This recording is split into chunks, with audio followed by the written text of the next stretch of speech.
So today we're going to talk about the importance of writing and why you should find time to write absolutely every day. And the reason I'm making this is partly to give sort of a outlook on how writing has changed me, but also to remind myself to write because I feel like I've been bad the past few days. But what I want you to understand is that there's parts of life that we cannot get through our normal everyday life. I think there's such a mechanicalness to it. There's such a monotony to it. It's that thing that Camus said about you must imagine Sisyphus smiling. You must find the joy in the little moments. And what are these little moments? What are these little reprieves that get us away from the monotony, that get us away from the day in, day out grind, the day in, day out, the same repetition of actions? Well, it's creativity, it's expression, and it's finding little bits of time to express yourself. It's finding little aspects of yourself that you otherwise couldn't put into words. And I was reading A Hunger Artist. I was actually rereading it, but the whole point of A Hunger Artist is Kafka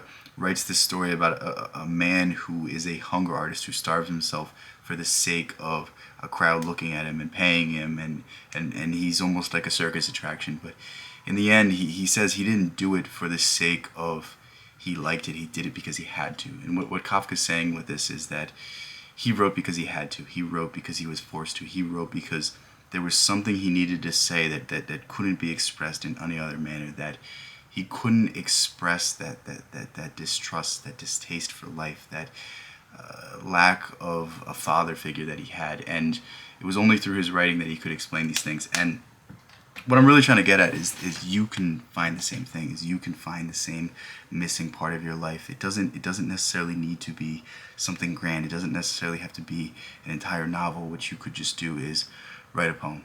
You don't even have to follow a format. You don't even have to rhyme. I don't rhyme in my poems. You could write an essay about a topic that you're interested in. You could write a review about a movie that you liked, but you don't even have to share it to anywhere. It's something to do for yourself. And how often do we do things for ourselves? How often do we sit down and actually focus on what we are doing in our lives, the actions that we're doing, the steps that we're taking? And there's something in writing about when you can express your ideas and formulate them, then you can communicate better. And if you can communicate better, it's going to have so much carryover to your life. And it's almost like your ultimate accountability. It's almost like you're talking to a therapist in a sort of way, because when you write something on paper, you put it into another format and you formulate that thought, and then once you put it down, it's etched in stone. It will forever have been written. And there's only so much that we can think. There's only so much honesty and integrity that we can tell ourselves. But when we start writing, this is where we get to the depths of our soul and the depths of our psyche. I can't remember who said the quote, but somebody said something along the lines of, people oftentimes like to say a certain character or a certain person in an author's work is inspired by them, but in fact, all of the author's characters are inspired by them. All of them have an element of themselves in it. And I think this is one of the most interesting insights, and if we really want to start understanding ourselves, if we really want to start expressing ourselves, and if we really want to move forward, I think starting to write, starting to express yourself, starting to find your voice through your daily practice of, journaling or writing, or writing poetry, or writing a story, or writing a review, or an essay, like whatever it is that you want to write, just go out and write it. Find a little bit of time each day, 10 minutes, 15 minutes, and start practicing this, because I'll tell you, once you start, you're not going to stop. I say this as I've taken a few days off, but really what I'm saying is that once you start to learn to express yourself, once you start to learn to use words to carry the message that you want to carry forward, then it's a feeling, it's an emotion that can't be captured in any other way, and I've never found another way to replicate it.